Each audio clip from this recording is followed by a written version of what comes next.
तीसरी मुख्य बीमारी है अपने क्षेत्र में बहुत ज़्यादा आती है, उसको बोलते हैं हम BLB शॉर्ट फॉर्म में, यानी बैक्टीरियल लीफ ब्लाइट या एंगुलर लीफ स्पॉट, कोणीय धब्बा रोग। ये जीवाणु बीमारी है, यानी ये बैक्टीरियल डिजीज है।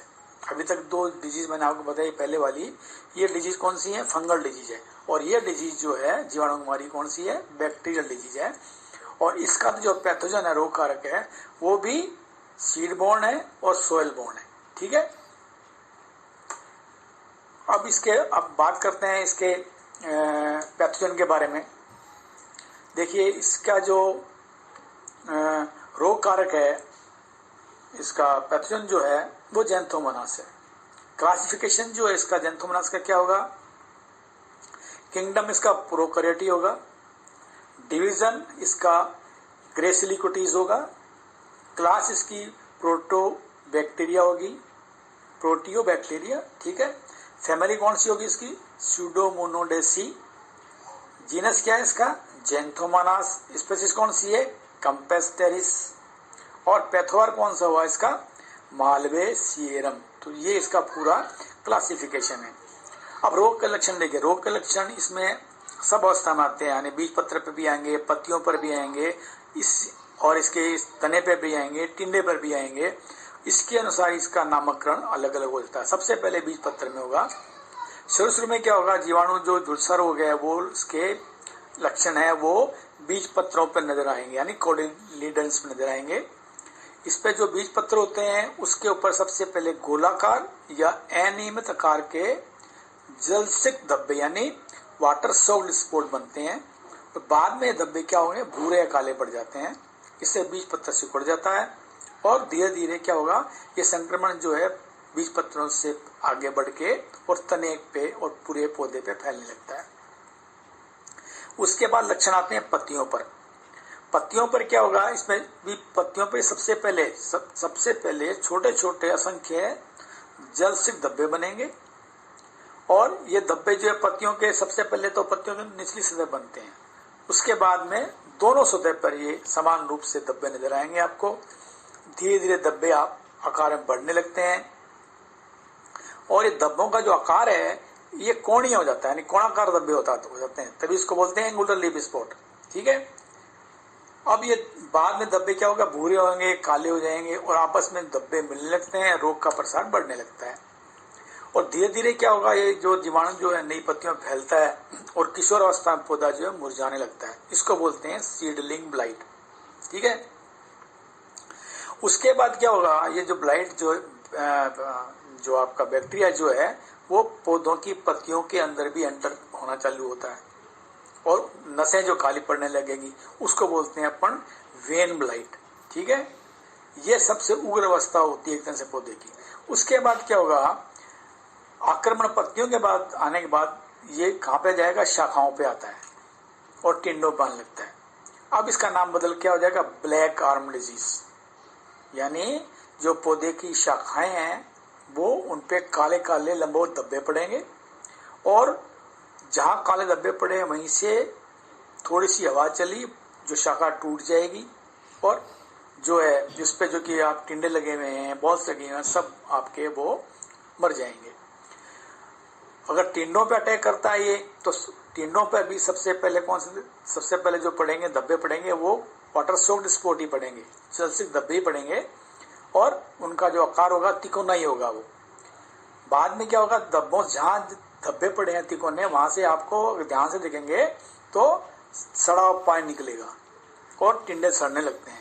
इससे क्या होगा, टिंडे के अंदर जो रेशा होता है कपास का वो सड़ने लगता है, उसका रंग पीला पड़ने लग जाता है और उसके कारण क्या होगा, मार्केट वैल्यू भी जो कॉटन की कम हो जाती है। ठीक है, और इसमें क्या होगा, जो जितना भी पत्तियों पर धब्बे पड़ रहे हैं उसके को मेन उपज कैसे घटती है, इसमें क्या होगा कि फोटोसिंथेटिक क्रिया आपकी पौधे की जो है वो रुक जाएगी, कम हो जाएगी, रेस्पिरेशन कम हो जाएगा। अगर ये दोनों नहीं होंगे तो नेचुरली जो है इसकी उपज जो है वो कम होगी।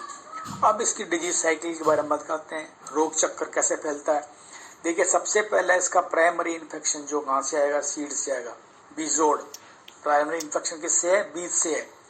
यह बीज जो है क्या है, जो बैक्टीरिया बीज की ऊपरी सतह पे रह सकता है, अंदर भी रह सकता है, यानी इंटरनली और एक्सटर्नली सीड बॉन्ड दोनों ही है।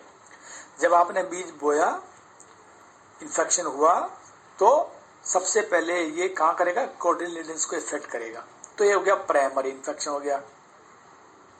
और जब आपने फसल काट ली और जो बैक्टीरिया है वो कहाँ सर्वाइव कर रहा है, जो पौधे के अवशेष हैं सड़े गले उसमें सर्वाइव कर रहा है, मिट्टी में सर्वाइव कर रहा है। तो सीड से हुआ और सोइल से हुआ, यह प्राइमरी इन्फेक्शन हुआ। सेकेंडरी इन्फेक्शन किससे होगा, वो हवा से होगा। यानी आपकी फसल खेत में खड़ी है और उस पर अगर बैक्टीरियल ब्लाइट है तो हवा के द्वारा क्या होगा कि पत्तियां आपस में रगड़ती हैं और उस पत्तियों पे क्या होगा, इंजरी हो जाएगी, घाव हो जाएंगे छोटे छोटे। और उस इंजरी से क्या होगा, बैक्टीरिया जो है, जो ग्रसित पत्तियां हैं, उससे हेल्दी पत्तियों के अंदर घावों के द्वारा या स्टोमाटा के द्वारा एंटर हो जाता है। तो वो होगा सेकेंडरी स्प्रेड हो जाएगा। ये इसकी डिजीज साइकिल हुई। एपिडेमियोलॉजी की बात करते हैं तो देखिए आप, ये पैथोजन जो है, इसकी जो बैक्टीरिया है वो 17 साल तक सूखी पत्तियों में आसानी से रह सकता है। ठीक है, कितना मतलब एक तरह से कितना इसका सर्वाइवबिलिटी कितनी लंबी है। Main source primary infection seed ही है इसका। ठीक है, और कहाँ रहेगा ये, आपका जो सीड का जो फज जो होता है, सीड के ऊपर जो बाल होते हैं उसे फज बोलते हैं, उसके अंदर सर्वाइव करता है, या इसके सीड के अंदर इंटरनल सीड बॉन्ड होगा। अब इसकी बात करते हैं, इसका प्राइमरी, इसका जो टेम्परेचर कितना है। देखिए, जो प्राइमरी इन्फेक्शन जो है वो है एक तरह से इसका 30 डिग्री सेंटीग्रेड है इसका। लेकिन सेकेंडरी इन्फेक्शन जो होगा वो 35 से 37 डिग्री सेंटीग्रेड के बीच में होगा। ठीक है, तो 30 डिग्री सेंटीग्रेड तो प्राइमरी इन्फेक्शन है और 35 से 37 डिग्री टेम्परेचर जो है वो है सेकेंडरी इन्फेक्शन। अब इसकी बात करते हैं, नेक्स्ट अपन इसकी बात करते हैं रोग प्रबंधन, यानी इसको कंट्रोल कैसे किया जाए। तो पहली बात तो आप देखिए, अमेरिकन कपास की जो बुआई है वो आप 1 मई से 20 मई के बीच में कर लें। ठीक है, दूसरी बात है आपको सीड ट्रीटमेंट करना है। उसके लिए बीज को 8 से 10 घंटे तक स्टेप्टोसाइक्लिन या प्लांटोमाइसिन 100 ppm घोल में डुबोकर उपचारित करें आप। अगर बीज डिलेंटेड है तो आपको जो डुबोकर रखना है वो 2 घंटे सिर्फ आपको डिप देना है। ठीक है, और अगर खड़ी फसल पे लक्षण आते हैं तो उसके आपको छिड़काव करना है। उसके लिए स्टेप्टोसाइक्लिन या प्लांटोमाइसिन 50 ppm और इसके साथ कॉपरऑक्सीक्लोराइड 0.3% की दर से घोल बना के आप छिड़काव करें आप। यानी 50 ppm तो स्टेप्टोसाइक्लिन प्लस 0.3% कॉपरऑक्सीक्लोराइड, और ये छिड़काव 15 दिन के अंदर पर इस छिड़काव को आप दोहराएं। दूसरा आपको रखना है, खेत में जो उपस्थित रोगी पौध अवशेष हैं, खरपतवार हैं, उनको आप उखाड़ कर नष्ट कर दें। फिर बाद है आपको बीज को गर्म पानी में भिगोकर या सूरज की धूप में पतली परत में सुखाएं आप।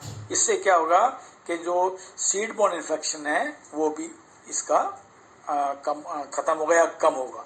ठीक है, अब जो मेन रोग है अपने एरिया का